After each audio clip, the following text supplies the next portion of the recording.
जाओगी। तुम्हें जान का डर नहीं है, मैं इसे समाप्त ही कर देता हूँ।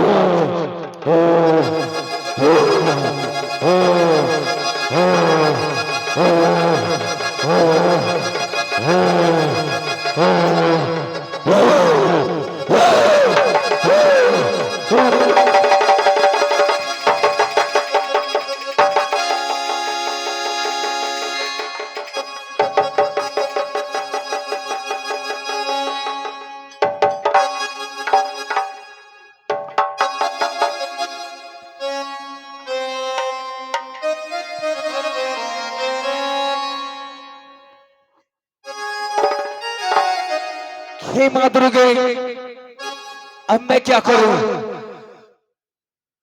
मैं रेशमा से परेशान हूं।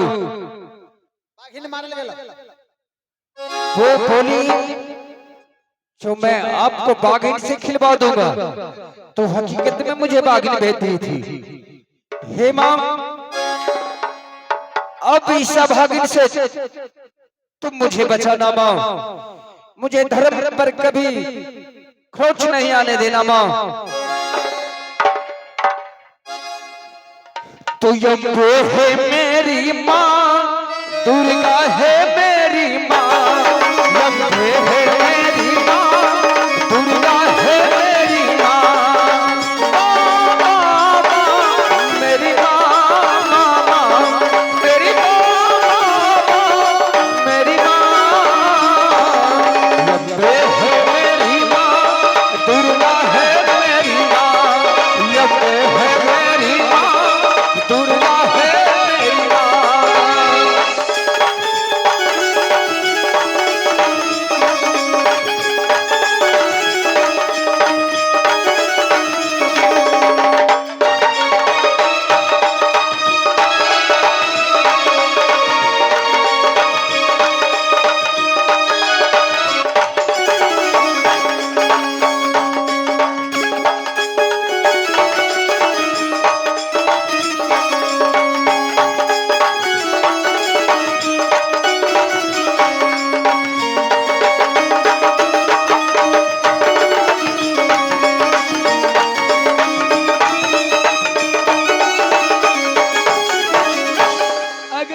शादी नहीं करेगा तो जहां जहां जाएगा वहां वहां जाऊंगी और संसार नहीं छोड़ूंगी।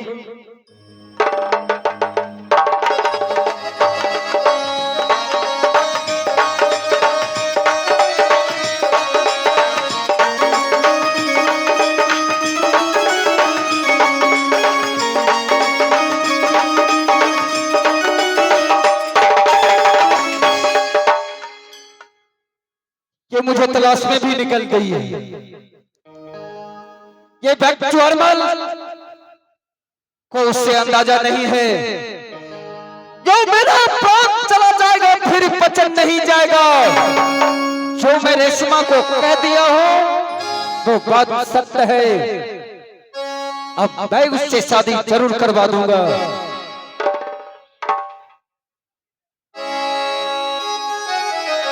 तो लीजिए, ये आप लोग को सामने एक संबंध सुनिए।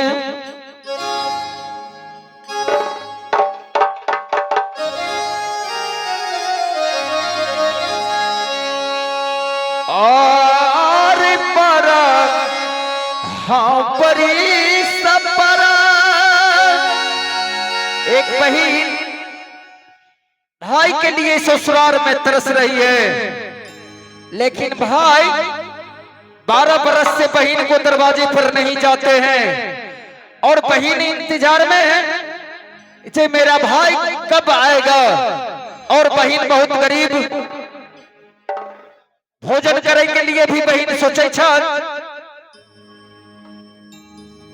और जब भाई बहन के द्वार पर जाए छ तब बहन सोचे छ जे अब हम भैया के भोजन कथी से करैयन।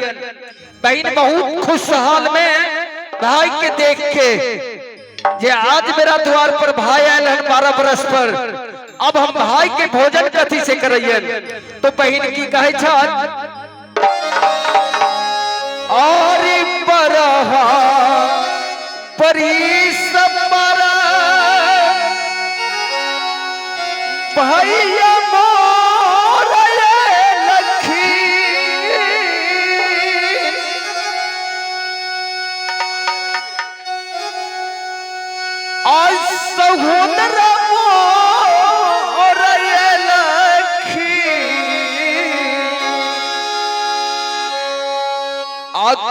कथी लाई भैया के खिया।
जब बहन के घर पर कोई उपाय नहीं छत तब बहन की करे छत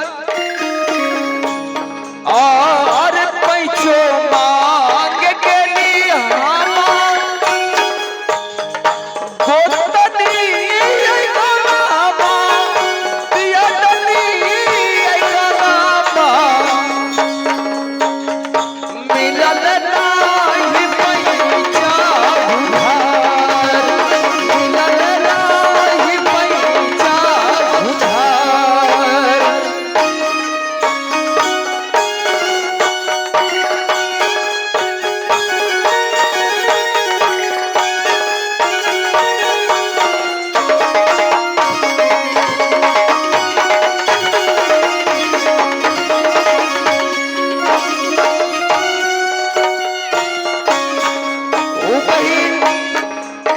दियाद गोतनी के यहाँ जाए के और कुछ मांगे भाई के खिलवे ले, लेकिन उनका कोई पैसा नहीं दे छत। अब बहन सोचे है कि हम भाई के कथी लेकर भोजन करिए। अब बहन रोते हुए दिमाग दौड़ाती है और बहन सोच रही है मैं तो भाई के भोजन जरूर करवाऊंगा और मैया के तिहला रहले काना तो सोना मारो काना तो सोना मारो ओही बेच भैया के खिया और रोही बेच भैया के खिया।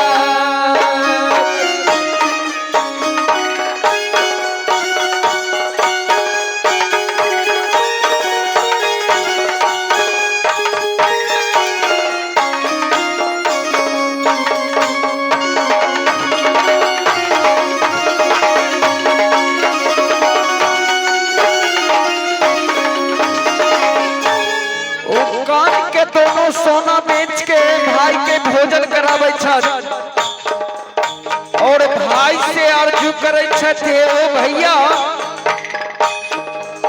और ये हो जा तब भैया इ रहिया में भूलई है तू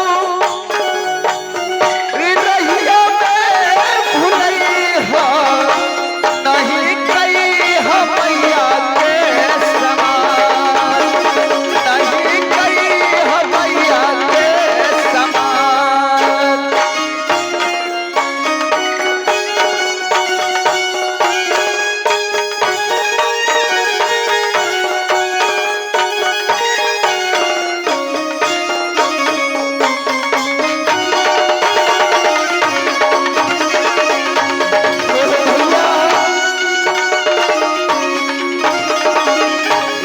कान के सोना बेच के हम तोरा भोजन करे लिया ई जाके माई से नहीं कही हो और मैया मोर सुना कई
कब तक भागता रहेगा? अगर मुझसे शादी नहीं करेगा तो मैं उससे छोड़ूंगी नहीं। चल कर पीछा करती हूँ।